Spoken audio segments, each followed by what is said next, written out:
Ndio maana sisi tuliokoka tunalala usingizi kama mtoto mchanga, kwa sababu moja ya kazi ya malaika ni kuwalinda watakatifu. Maandiko yanasema malaika wanafanya kituo kwa watakatifu wakiwazunguka. Unapolala umeingia kwenye shuka wewe unalala, malaika wanaingia lindo kwa ajili ya watakatifu. Na kadi ulivyokuwa wa maana kwenye ufalme, una walinzi wengi katika ulimwengu wa roho. Haleluya. Wewe unayesali tu Jumapili unakuja unaenda unakimbia hata zaka utoi. Yamkini kwa kuonewa tu huruma una malaika kamoja kanyonge tu hivi. Ndio maana wakati mwingine kanashindwa hivi. Lakini wale ambao wana faida kwenye ufalme, wana jeshi la malaika ambao wanahakikisha uko secured, uko protected, uko well protected, kwa sababu una faida kwenye ufalme. Na ndio maana kesho nitafundisha kuwa na faida kwenye ufalme. Na kama unataka kuwa na faida kwenye ufalme, kesho njoo kwenye semina hapo, utaongezewa kikosi cha walinzi. Hata katika ulimwengu wa kawaida, tuseme amina kama ipo, hata katika ulimwengu wa kawaida ulinzi wa mwenyekiti wa kijiji ni tofauti na mkuu wa wilaya, tofauti na mkuu wa mkoa. Ulinzi wa waziri mkuu ni tofauti na wa rais. Rais ana top security kwa sababu ya level alionayo. Unavyoendelea kuwa promoted kwenye ufalme wa Mungu, ndivyo unavyoongezewa kiwango cha ulinzi katika jina la Yesu, na ndivyo ambavyo hufi haraka. Hapo nimeongea neno zito sana. Muone huyu anataka kufa kesho. Wewe unataka kufa kesho? Achana na hayo mambo. Bwana Yesu asifiwe sana. Nyosha mkono, sema sitakufa bali nitaishi, nitangaze fadhili za Bwana. Haleluya. Bwana asifiwe sana. So ufalme wa giza hauwezi kukupa suluhisho la kudumu kwenye maisha yako. Na ndio maana kuna kitu kinaitwa kizungu temporary solution, yani suluhisho la muda tu. Unajisikia vizuri leo, matatizo ni yale yale. Lakini tunaongea habari za Yesu na ufalme wake. Yesu anapoponya, anaponya kabisa. Yesu anapoinua, anainua kabisa. Yesu anapobariki, anabariki kabisa. Yesu anapoleta muujiza, muujiza wake ni wa kudumu. Ndio maana ninawashauri leo, tutaenda kukubaliana pamoja, tupige kura ya ndio kwa Yesu na ufalme wake, kwa sababu ufalme huo una uwezo wa kushughulika na matatizo yako na shida zako katika jina la Yesu. Sema amina katika jina la Yesu. Haleluya. Sio akamwambia Yesu, wewe unatoa pepo kwa Beelzebuli, mkuu wa mapepo. Yesu akamwambia, kama natoa pepo kwa Beelzebuli, watoto wenu je itakuwaje? Na hao ndio watakao wahukumu. Lakini Yesu akaongea kitu fulani very powerful, nataka ukisikia leo. Yesu akasema, mimi natoa pepo kwa kidole cha Mungu. Anatumia neno kidole cha Mungu. Na anasema nikitoa pepo kwa kidole cha Mungu, na kama pepo wanatoka kwa kidole cha Mungu, tafsiri yake ni nini? Ufalme wa Mungu umekuja. Ufalme wa Mungu umewajia. Ufalme wa Mungu uko kwenu. Ufalme wa Mungu unaishi na ninyi. Kwa lugha nyingine ya kwamba manifestation, udhihirisho wa matendo ya Mungu yanathibitisha kwamba ufalme wa Mungu upo. Sema amina. Wacha nihubiri kidogo hapo katika jina la Yesu nikusaidie. Mamlaka ya Mungu ndio inaitwa kidole cha Mungu. Kwa lugha ya Agano la Kale ilikuwa inaitwa kidole cha Mungu, lakini katika Agano Jipya ni nguvu ya Mungu ambayo inatafsiriwa kama Roho Mtakatifu katika utendaji wake. Tunapozungumza kidole cha Mungu, ni God's authority and power to do extraordinary things. Ni uweza wa Mungu na nguvu zake kutenda mambo yasiyo kawaida. Kidole cha Mungu ni Roho wa Mungu katika utendaji wake. Ndio maana Yesu akasema, mimi sitoi pepo kwa Beelzebuli, mimi natoa pepo kwa mamlaka ya Mungu niliyopewa baada ya kufufuka. Mamlaka niliyokabidhiwa, yanayotawala kuzimu, yanayotawala duniani, yanayotawala na mbinguni. Yesu alipofufuka, Bible nasema, akatangaza akasema, mamlaka yote nimepewa juu mbinguni na duniani na kuzimu. Na hiyo mamlaka ndiyo mamlaka inayosumbua ufalme wa giza. Ngoja nikushtue kidogo. Ukiwa mtu wa dini, shetani haogopi dini. Ukiwa mtu unayesali au kuswali, shetani haogopi ibada. Ukiwa Mkristo au Mkristu, shetani haogopi hayo majina. Ukiwa umebatizwa kwa maji mengi au machache, shetani haogopi hicho. Kinachomtisha shetani ni Mungu kwa njia ya Yesu ndani ya moyo wa mwanadamu, ufalme wake ukiwa ndani yako. Haleluya. Hayo mang'ombe kama na mashetani yazuieni kabla hajaja. Mengine anakuwa amepagawa kuja kuharibu mkutano. So nataka uelewe kwamba the kingdom of God. Tena maandiko yanasema tafute ufalme uko wapi? Ufalme unakaa ndani yenu. Kila aliyeokoka atambue kwamba ufalme wa Mungu unakaa ndani yake. Na Biblia inasema ufalme wa Mungu si kula na kunywa. Ufalme wa Mungu ni juu ya amani, furaha na righteousness, haki, amani na furaha katika Roho Mtakatifu. Na huo ndio ufalme wa Mungu. Bwana Yesu asifiwe sana. Udhihirisho wa matendo makuu ya Mungu yanadhihirisha ufalme upo. Usiwe mtu wa dini, kuwa mtu wa ufalme. Mkemee jirani yako, mwambie wewe. Shika kichwa chake kama ni saizi yako, mwambie wewe. Usiwe mtu wa dini, kuwa mtu wa ufalme. Haleluya. Mtu wa dini ndio wakati sisi tunahubiri hapa, yeye anawaambia watu msiende kwenye ile mkutano maana ni mashetani. Huyo ni mtu wa dini. Mtu wa dini hawezi kuja kusikiliza neno kwa sababu anafikiria kwamba yeye peke yake ndio anajua neno. Mtu wa dini ni kama walivyokuwa kina wanafunzi wa Yesu. Kabla Yesu hajawajazia Roho Mtakatifu, walikuwa watu wa dini. Siku moja wamekaa kwenye mkutano wa Injili. Biblia inasema walipokuwa wanahubiri, wakakuta wanatembea njiani, wakakuta kuna mtu anahubiri kwa jina la Yesu. Nafikiri Petro alikuwa kimbelembele sana. Maandiko yanasema akawanyamazisha. Najaribu kumpiga picha Petro. Petro akasema, "Hey, zima vyombo, funga vyombo. Ninyi mnahubiri, nani amewapa leseni ya kuhubiri? Hizi ni wanafunzi peke yake, tuna kibali cha kuhubiri. Nyinyi kaeni kimya." Alafu aliporudi kambini, Petro akawa kimbelembele tena. Anambia, "Bwana, leo tumepiga mkwala mzito sana." Yesu anamuuliza, "Vipi tukuta majamaa anahubiri? Yameweka speaker anahubiri kwa jina lako. Tumeyakemea, tumeyazuia kwa sababu wamepata wapi ujasiri wa kuhubiri kwa jina lako?" Yesu akawaangalia akasema, "Mjui roho itendayo kazi ndani yenu. Aliyeko upande wetu hayuko kinyume chetu." Yaani kwa lugha nyingine, hata kama asali na sisi, lakini anahubiri habari za ufalme, huyo yuko upande wetu. Nahubiri vizuri, huyo anastahili kusikia tena. Yaani sikiliza, inagharimu neema tofauti tofauti Mungu kuufikia ulimwengu wote. Ndio maana ukikaa kanisani kwako ukazani kwamba wewe ni bora kuliko wengine, wewe ni mtu wa dini, tena wewe ni mjumbe wa shetani. Kila mtu wa dini anapiga vita makanisa mengine kwa sababu hajui kwamba Mungu sio madhehebu. Mungu ni Mungu wa ufalme. Na Yesu alipokuja hakutuambia kahubirini madhehebu. Alisema go and preach the kingdom of God. Nendeni mkahubiri ufalme wa Mungu. Na mtahubirije? Waambie ufalme wa Mungu umekaribia. Na Yesu alipokuja akasema haujakaribia, sasa umeshakuja. Na nini udhihirisho wake? Pepo wanatoka, viziwi wanasikia, vilema wanatembea, mabubu wanazungumza, walio paralyzed wanapata uponyaji, ukimwi unapona, magonjwa yasiyowezekana yanapona. Hiyo ni udhihirisho kwamba the kingdom of God is at work. Ufalme wa Mungu uko kazini. Natangaza jioni ya leo ya kwamba ufalme wa Mungu uko kazini. Hawajanisikia. Nasema ufalme wa Mungu uko kazini. Sema amina. Waraka wa kwanza wa Yohana mlango wa 3. Nimebakiza mambo machache ni kumalizie, lakini nisukume hiyo kitu ingie ndani ya moyo wako. Waraka wa kwanza wa Yohana mlango wa 3 mstari wa 8. Maandiko yanasema atendaye dhambi ni wa ibilisi, maana yeye hutenda dhambi tangu zamani. Lakini mwana wa Mungu alidhihirishwa ili apate kuzivunja na kuziharibu kazi za shetani. Kwa sababu gani Yesu alidhihirishwa?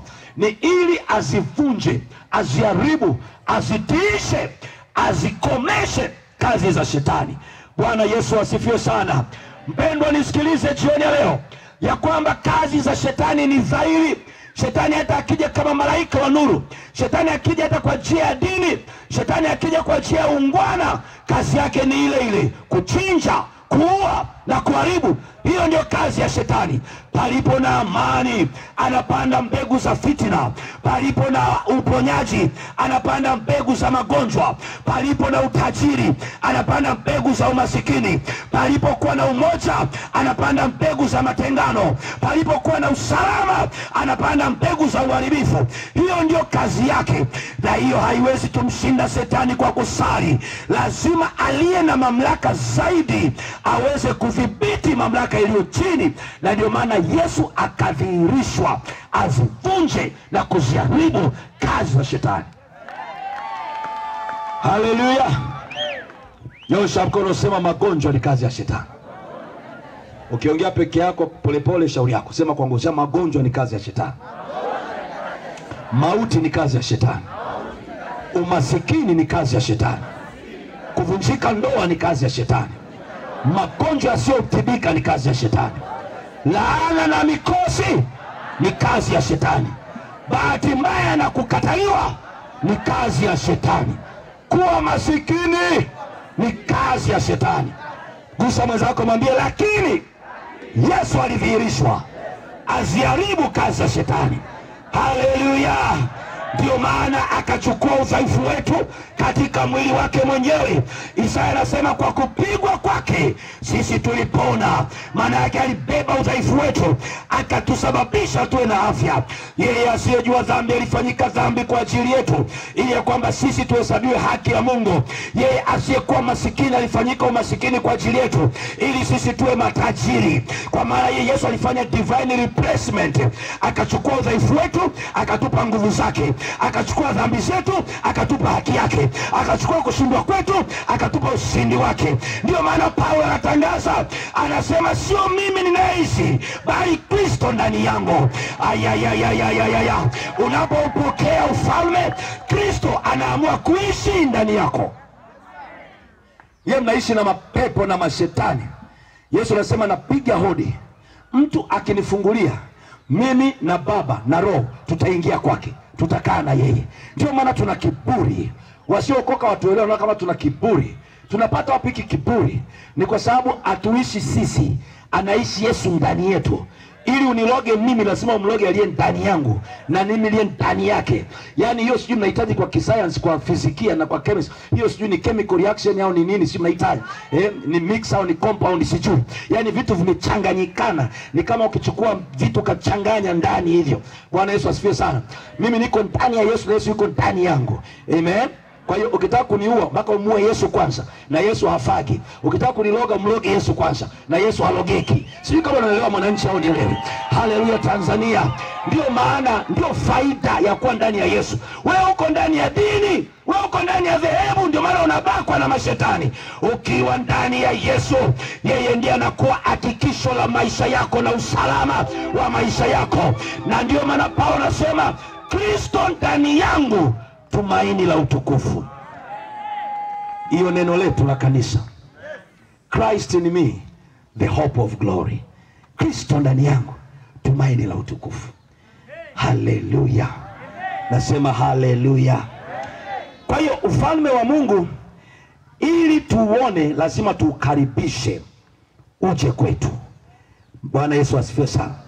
Sasa kuna maazimio mengi yanafanywa katika ufalme wa giza kinyume cha maisha yako.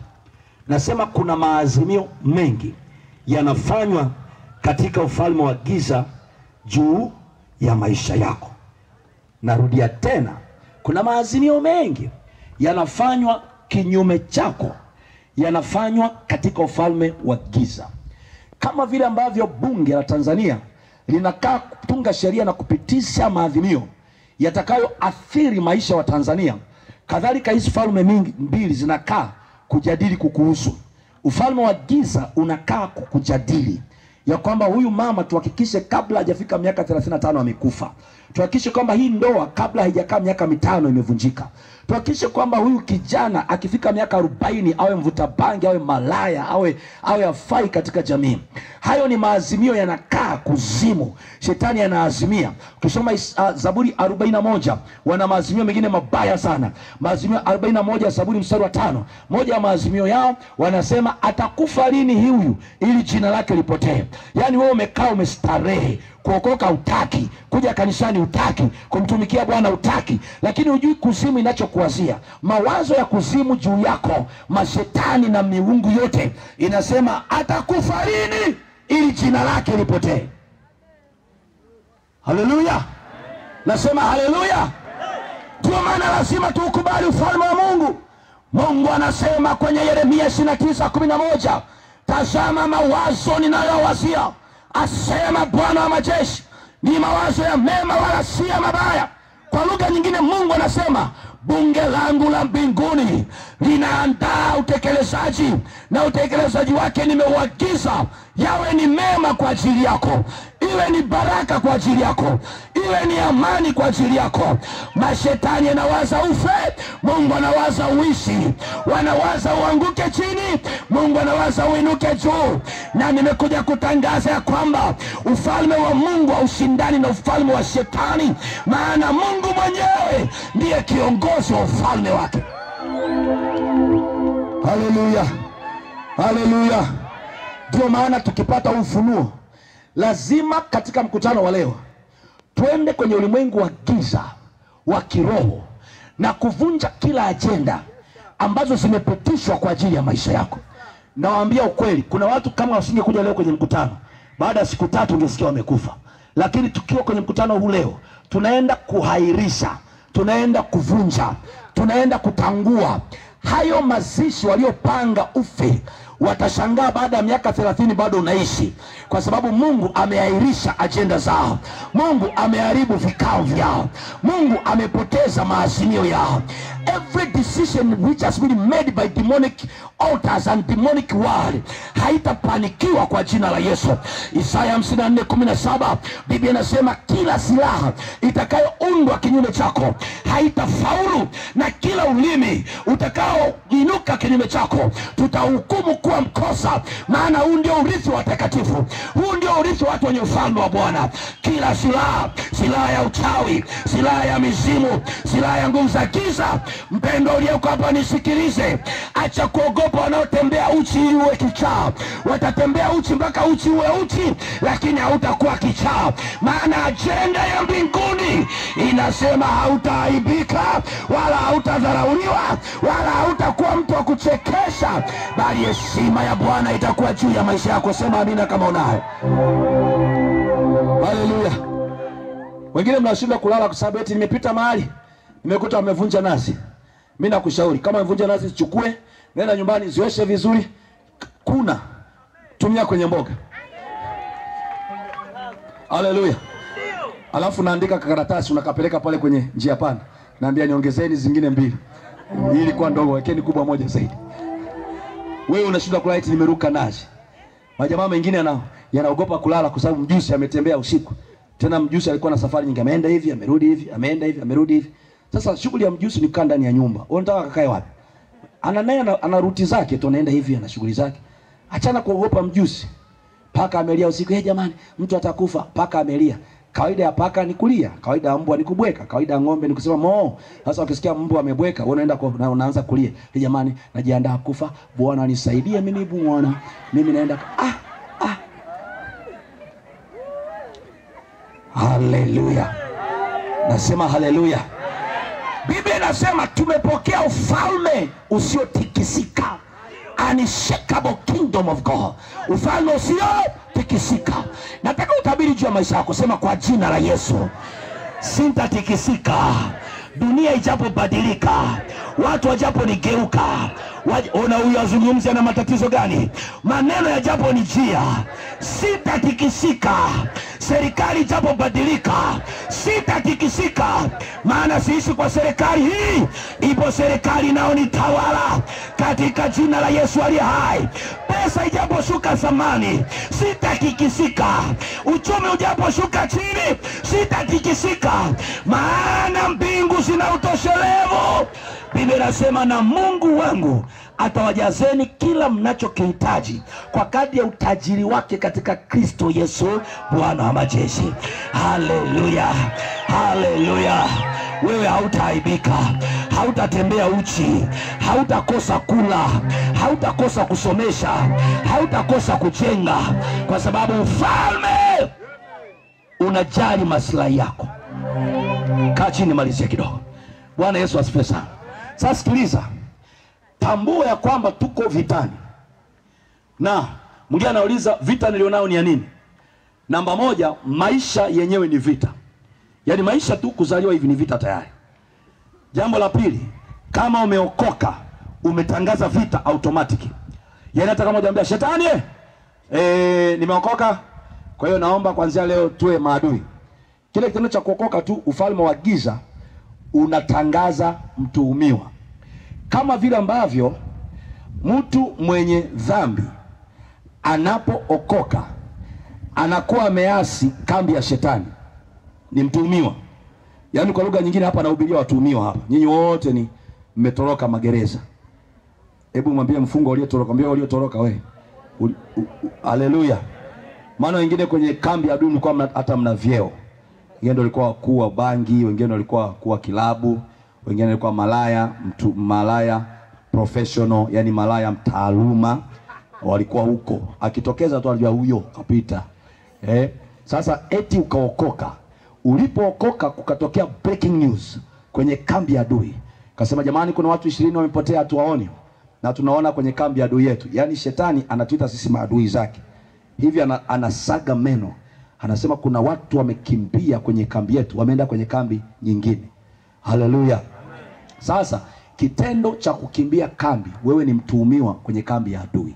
Ndio maana ukifanya mistake kidogo ukarudi kule ulikotoka, kama neema ya Mungu haipo au ipo, utakaa miaka 2 ukiwa hai. Lakini zaidi hapo lazima ufe. Kwa sababu adui anajua huyu alinitesa alipotoroka. Nikimpa nafasi ya kitubu akirudi tena atakuwa mbaya zaidi kwa hiyo tumkatilie mbaya. Ndio maana watu wengi wakiacha wokovu, wape muda mfupi, wanakuwa wengine vichaa, wengine wanakufa kabisa. Kwa sababu kuokoka si jaribio. Kuokoka ni agano la kuingia kumtumikia Mungu na ufalme wake. Unapotoka pale, umetoka, umejivua kwenye usalama, umejiingiza kwenye mdomo wa adui. Sema amina Tanzania. Kwa sababu hiyo basi usiogope. Nataka nifundishe mambo muhimu hapa. Naona umeweza kukaa kimya na pumzi zinaanza kukata. Kwani una mpango wa kurudi nyuma? Una mpango wa kuacha wokovu? Usiache. Haleluya. Usiache, kuna usalama huko ndani. Hata vitu fulani vikikushinda usikubali kutoka nje. Angukia ndani ya Yesu. Shindwa ndani ya Yesu. Amen. So kwa sababu ya kukimbia kwenye kambi ya adui, nguvu zote za adui ni kwako uliokoka. Ndio maana sema mambo ambayo wanapitia watu wa dunia yanaweza kuwa ni mapesi kuliko unayopitia wewe. Nasemaga hivi, mama aliyeokoka, nianze asiyeokoka.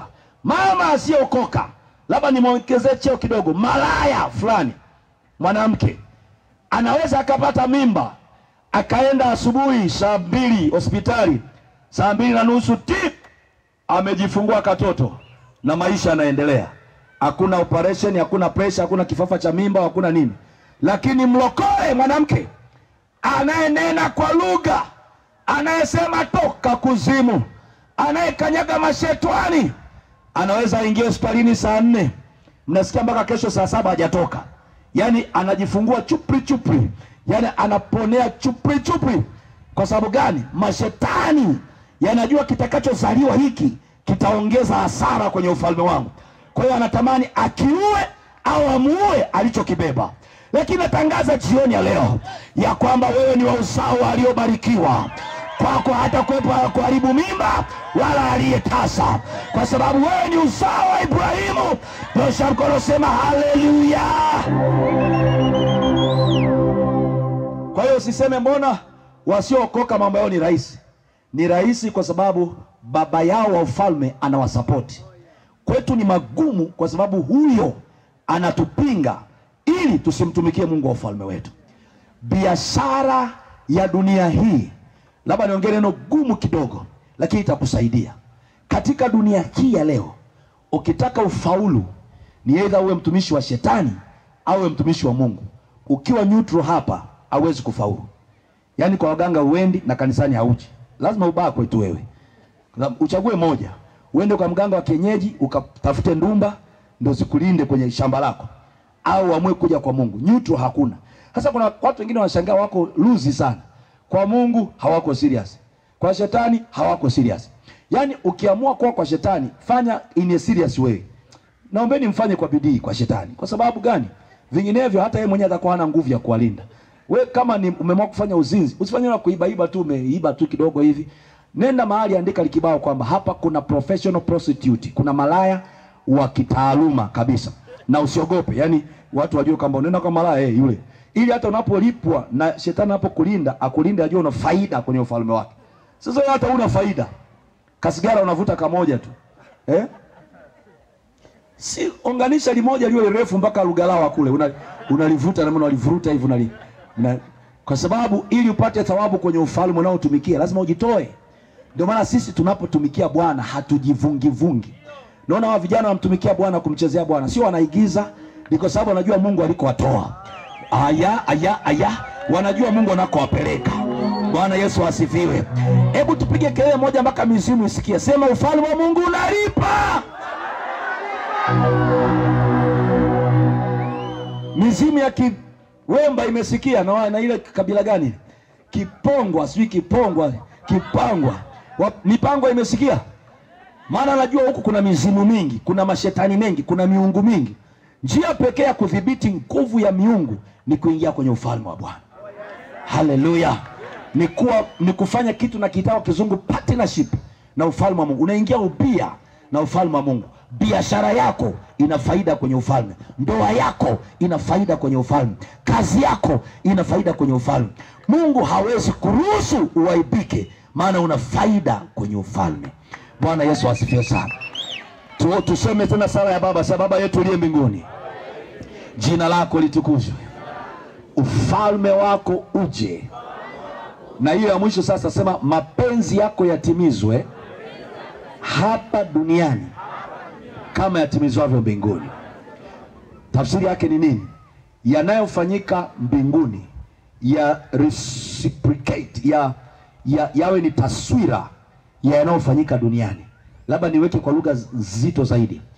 Chochote ambacho hakiko mbinguni hakistahili kuwepo duniani kwenye maisha yetu tulio wa ufalme. Nimehubiri vizuri? Haleluya. Acha nirudie tena. Mapenzi yako yatimizwe hapa duniani kama mbinguni. Kama mbinguni hakuna magonjwa, kwenye maisha yako kusiwe na magonjwa, ili mapenzi ya Mungu yatimizwe. Kama mbinguni hakuna umasikini, kwenye maisha yako kusiwe na umasikini, ili mapenzi ya Mungu yaweze kutimizwa hapa duniani kama mbinguni. Ndio maana tunaomba hivi: Baba yetu uliye mbinguni, jina lako litukuzwe. Ufalme wako uje hapa Shauri Moyo. Mapenzi yako yatimize hapa. Na kwa kumalizia hivi, falme mbili haziwezi kutawala mtu mmoja. Yaani huwezi kutawaliwa na shetani ukatawaliwa na Mungu wakati huo. No. Ni either Mungu amekutawala au shetani amekutawala. Na wafalme wawili hawezi kutawala ufalme moja. Two kings cannot reign in one kingdom. The result is warfare. Wafalme wawili hawezi kutawala ufalme moja. Matokeo yake ni vita. Ndio maana tunapoinua hii madhabahu ya Mungu hapa Shauri Moyo, ni tangazo la kiroho kwamba kila madhabahu yoyote ambayo si ya Mungu lazima ishushe kwa jina la Yesu. Hao wamenielewa? Nasema kitendo cha kuinua madhabahu hii ni tangazo la kiroho katika ulimwengu wa giza ya kwamba Mungu ameinuliwa, madhabahu yake imeinuliwa, sauti yake imeinuliwa, mamlaka yake imeinuliwa, na ufalme wake umeinuliwa. Hivyo ufalme wa giza lazima ukae kimya kwa jina la Yesu. Haleluya. Ndio ninawaagiza wachungaji tunaofanya kazi pamoja, usikubali mahali ulipo ufalme mwingine ukawa na sauti. No. Kanisa la Redeemed halipo kuongeza idadi ya makanisa ya Kipentekoste. Yako mengi sana. Mengi. Kanisa la Redeemed lina assignment moja ya tofauti sana. Ni kuinua madhabahu ya Mungu katika maeneo tuliyopo na kunyamazisha sauti na madhabahu za kuzimu, na kuleta tofauti ya mtazamo katika namna ya kumtumikia Bwana. Kwa hiyo kila kanisa lililopo naliagiza lifaulu, naliagiza liwe na sauti, naliagiza liwe na mamlaka, naliagiza liwe na utukufu, naliagiza liwe na kibali, naliagiza liwe na utiisho, na ya kwamba madhabahu za giza zinyamaze kimya kwa jina la Yesu. Haleluya. Haleluya. Bwana Yesu asifiwe. Ndio maana Jumapili, sema Jumapili, nataka kila mmoja wetu aje na special offering, kwa sababu nitaongea juu ya madhabahu za mji zinavyoweza kuathiri maisha yako na maisha ya kizazi chako, kwa sababu ya sadaka zinazotolewa katika ulimwengu wa giza. Watu wa ulimwengu wa giza wanajua nguvu ya sadaka, lakini Wakristo, watu wa ufalme hawajui nguvu ya sadaka. Ndio maana anakuja na shilingi 2 na anataka Mungu ampe mali nyingi. Sasa Jumapili, maombi ya Jumapili yatakuwa dangerous, kwa sababu tutaomba kwa sauti kubwa. Kila sadaka iliyotolewa kwenye mizimu ya eneo hili, tutafanya tendo la imani, maana sisi hatoi sadaka kupata upendeleo kwa Mungu. Yesu alishakuwa sadaka yetu. Tunatoa sadaka ya shukurani kumwambia Bwana umefanya hata kabla hatujaomba.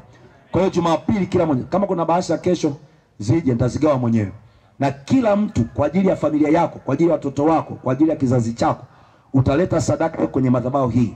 Na mimi na wachungaji hawa na watumishi wa Mungu tutapiga magoti kwenye madhabahu hii, tutaomba ya kwamba kila kilichotamkwa kwenye ulimwengu wa roho kifutwe kwa nguvu ya damu ya Yesu. Na kuanzia Jumapili na kuendelea, na ninyi wengine ambao makanisa yenu yapo hapa Shauri Moyo, tutafanya kwa connection. Kinachofanyika hapa kiwe extension ya kile kwenye kanisa lako huko wapi, Mafinga, Lugalawa, mpaka sijui wapi kule Amani. Tutafanya hivyo mpaka Makambako na kule Morohongwa, sijui Morohongwa, sijui Mahorongwa, sijui manini, ndio hayo. Haleluya. Wangapi wamenielewa? Bwana Yesu asifiwe sana. So shika moyoni, sema Bwana Yesu, ufalme wako upo ndani ya moyo wangu. Sasa dhihirisha kwangu katika jina la Yesu. Amen. Tusimame tuje hapa mbele. Tuombe maombi mafupi tu leo, sababu maombi nitaomba mengi kesho na Jumapili. Tuje hapa mbele. Si kwa majeshi wala silaha, ni kwa Roho Mtakatifu. Si kwa majeshi wala silaha, ni kwa Roho Mtakatifu. Nguvu za giza zimeshindwa kwa jina la Bwana Yesu. Nguvu za giza zimeshindwa kwa jina la Bwana Yesu. Si kwa majeshi wala silaha, ni kwa Roho Mtakatifu. Si kwa majeshi wala silaha, ni kwa Roho Mtakatifu. Nguvu za giza zimeshindwa kwa jina la Bwana Yesu. Nguvu za giza zimeshindwa kwa jina la Bwana Yesu. Yesu akasema natoa pepo kwa kidole cha Mungu. Nimewaambia tafsiri yake. Kama miujiza inatendeka ni kwa sababu ya nguvu zilizoko ndani ya jina la Yesu. Bwana Yesu asifiwe sana. Bwana Yesu asifiwe sana. Huwezi kuokoka, nichukue kidogo. Huwezi kuokoka, usifunge macho, niangalie kwanza. Alafu kwenye maisha yako ufalme haudhihiriki. Haleluya. Lazima kuwe na udhihirisho wa ufalme kwenye maisha yako. Na ndio maana tunapozungumza kuokoka, nataka nikazie macho sababu kuna umuhimu. Haleluya. Kuokoka si kujiunga na. Kuokoka si kufanyika kitu fulani. Kuokoka ni kuhamishwa. Maandiko yanasema tunahamishwa kutoka ufalme wa giza tunaingizwa katika ufalme wa mwana wa pendo lake. Haleluya. Yale matangazo ya Wakorintho wa pili 5:17 inaposema hata imekuwa mtu akiwa ndani ya Kristo, tafsiri yake ni kwamba akiwa ndani ya ufalme ndio amekuwa kiumbe kipya. Kuna watu wengi wanasali lakini bado ni wa dini. Kuweka Biblia kichwani haitakusaidia, hata kuweka chini ya mto, hata kuweka nyimbo za injili na tenzi za rohoni haitakusaidia. Haleluya. Kuvaa manguo marefu na meupe na kuimba kwaya haitakusaidia. Ni lazima kuwe na transformation, lazima kuwe na transfer kutoka ufalme wa giza kuingia katika ufalme wa nuru, kuonyesha kwamba aliyekuwa na kumiliki umebadilishwa mta. Ukiangalia protocol za serikali, wale ambao hamfahamu, rais anapoapishwa, rais yule mstaafu aliyekuwa na walinzi, aliyekuwa na usalama wa kutosha, anapoingia rais mwingine, wale walinzi wote wanahama. Kwa hiyo rais anabaki mweupe. Ni mpaka utaratibu ufanyike apewe walinzi wengine wa kawaida, kwa sababu security, ile tight security inahamia kwa rais mwingine. Katika ulimwengu wa roho ni hivyo hivyo. Unapotoka kwenye ufalme wa giza, unapoingia kwenye ufalme wa Mungu, mbingu zinaamuru malaika waanze kushughulika na wewe. Umenielewa? Ondoa hayo mawazo ya kinyakiu sana, ya kisukuma, hayo ya kipangwa. Kwa sababu shida ni kwamba watu wameokoka bado na mawazo. Wengine wameokoka bado wanaenda kwa waganga wa kienyeji. Ndio maana tunasumbuka kweli, tunaomba kila siku, naenda makaburini kuomba bibi yako aliyekufa akuachilie baraka. Bibi, ongea, nataka kuoa, nionyeshe nioe nani? Mnawasumbua tu marehemu watu. Wacheni marehemu wapumzike. Bwana asifiwe sana. Ukiokoka ni kama umeamua kuvuka mto na kutupa yale makasia, kwamba niko ndani ya mto, Yesu anivushe. Yaani huna kitu kile cha kusaidia. Nakemea hiyo roho, kwa sababu najua inazuia hata kanisa la Mungu lisiongezeke. Wengine kila Jumapili kazi yako ni kuombewa, kumbe unairizi kiunoni.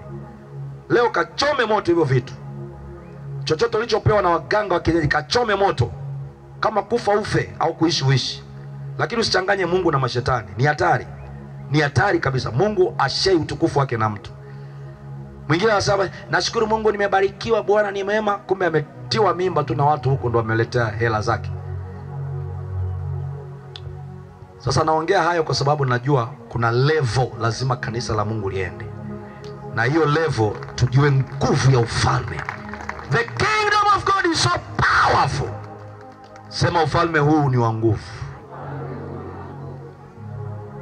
Mwenzako amesikia au hajasikia?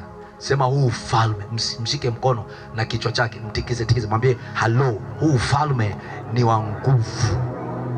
Wa nguvu sana. Mwambie tena wa nguvu sana. Haleluya.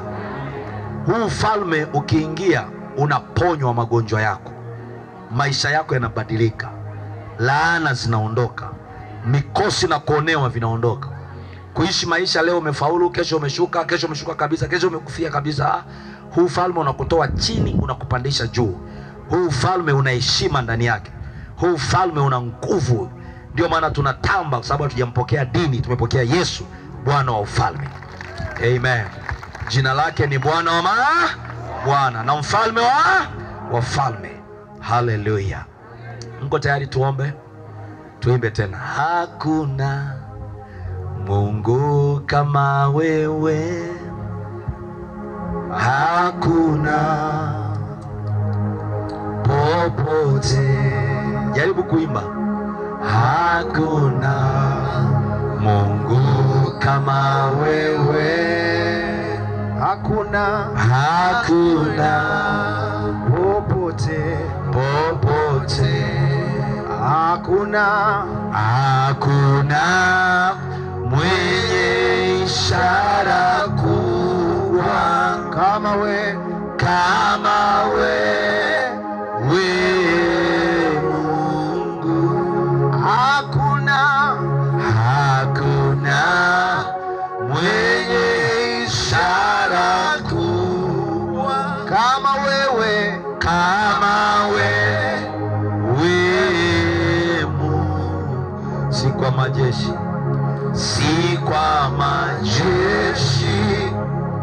wala silaha, ni kwa Roho, ni kwa Roho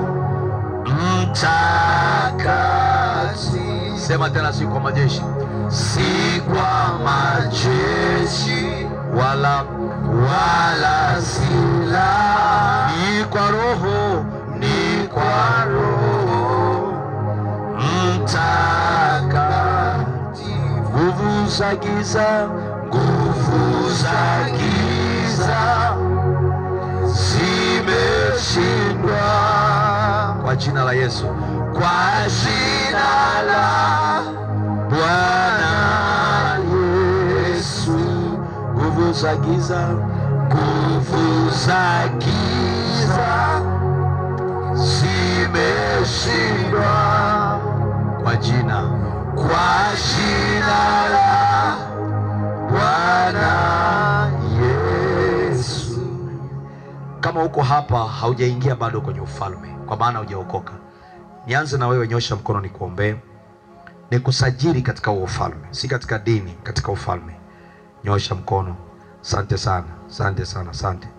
Barikiwe sana. Kama unajua hujaokoka, kusali haitakusaidia, lakini ingia kwenye ufalme. Na ufalme sio redeemed. Redeemed ni sehemu ya ufalme. Amen. Sogea dada nikuombe. Mama, kuja nikuombe. Wale ambao hata kama mtu wewe unafikiria aliokoka na amenyosha, usimwambie shusha, wewe umeokoka. Yeye ndo anajua hajaokoka. Wewe mwache aje. Sukuma mtu mwingine kama njoo, usione aibu. Haleluya. Mwanzo wa kufurahia baraka za ufalme ni kujisajili kwenye ufalme. Ndio hii maana yake. Amen. Haleluya. Nafikiri unasikia Kiswahili. Si mnasikia Kiswahili wa mama wangu? Aya, nyosheni mikono juu. Na wale wengine ambao mnaogopa kuja kwa siri, tunyooshe basi. Mungu akuone ndani ya moyo wako. Yaani utaokoka tu kimya kimya hivi kwa sababu unaogopa watu. Aya, nyosha mkono kila mmoja. Wote tunyoshe mkono. Na useme maneno haya kwa imani. Sema, Bwana Yesu. Bwana Yesu. Nakuja mbele zako leo. Nakuja mbele zako leo. Nijiunge na ufalme wako. Nijiunge na ufalme wako. Ninakiri kwa kinywa. Ninakiri kwa kinywa. Na kuamini moyoni. Na kuamini moyoni. Kwamba Yesu ni Bwana. Yesu ni Bwana. Na Mwokozi wa maisha yangu. Mwokozi wa maisha. Ulikufa. Ukazikwa. Ukafufuka. Ili unipe wokovu. Leo hii andika jina langu kwenye kitabu cha ufalme, ufalme wa mwana wa pendo lako, katika jina la Yesu. Asante kuniokoa. Kwa jina lako nimeomba. Amen. Weka mikono juu yao, pastor. Baba, katika jina la Yesu tunawatangazia hawa si wafungwa tena wa dhambi, si watumwa tena wa dhambi. Tumevunja nguvu ya dhambi ndani yao. Weka nguvu ya neema ya kukupenda na kutumikia katika ufalme huu. Mbegu hii isiharibike Bwana, maana ulisema kila aliyekuja kwako kumtupa nje usimtupe hata mmoja. Wala ushuhuda ya kwamba Yesu unabadilisha na kuokoa. Kupitia jina la Yesu tumeomba. Amen. Nataka tukaombe sasa. Are you ready? Bwana asifiwe sana. Amen. Kuna mtu ana mahitaji special hapa. Kuna mtu anahitaji special. Yaani kuna jambo ambalo nasema kwa kweli hili jambo nataka Mungu anisaidie. Sitakuuliza saa hii, nyosha tu mkono. Nataka niombe na wewe. Kuna kitu ambacho ni kikubwa, unahitaji tu msaada wa Mungu. Una ugonjwa ambao unajua hauwezi kutibika. Una deni ambao unajua hauwezi kulipa. Una kesi ambao unajua hauwezi kutoka. Kuna namna ambavyo unaona kitu maisha yako yanaenda kuangamia. Nyosha mkono, tumuulize Mungu atende. Haleluya. Na kwa usalama wetu tufunge tu macho. Tufunge macho. Nyosha mkono juu. Mungu Baba Bwana wetu Yesu Kristo, na kushukuru kwa ajili ya hawa ulioona vema uwape ufalme. Ufalme wako uko mioyoni mwao. Naomba jioni ya leo kwa jina la Yesu, dhihirisha nguvu ya ufalme katika maisha yao. Yesu alitangaza katika Luka mlango 4, Roho wa Bwana yu juu yangu, maana amenituma kuwatangazia wafungwa kufunguliwa kwao, amenituma kuweka huru waliosetwa na kuonewa na shetani. Amenituma kutangaza mwaka wa Bwana uliokubaliwa. Naomba sasa katika jina la Yesu, kila kifungo kilichomfunga huyu mama, kilichomfunga huyu baba, kilichomfunga huyu dada, kinachomkosesha amani, kinacholeta machozi kwenye maisha yake, natangaza kwa sababu ya nguvu ya ufalme, kifungo hicho kivunjike, kifungo hicho kikatike. Hiyo kesi ya kusingiziwa, Baba Mungu wa ufalme, na iairisha hiyo kesi na kumtoa huyu mfungwa katika hiyo kesi katika jina la Yesu Kristo aliye hai. Kila ugonjwa unaoleta hofu ya kifo kwa sababu ya taarifa za kidaktari, Yesu, kwa mapigo yako tumepona, na achilia hiyo nguvu na neema ya uponyaji kama vile moto ukaingia na kufanya divine operation. Natangaza kila uvimbe ukuachie katika jina la Yesu.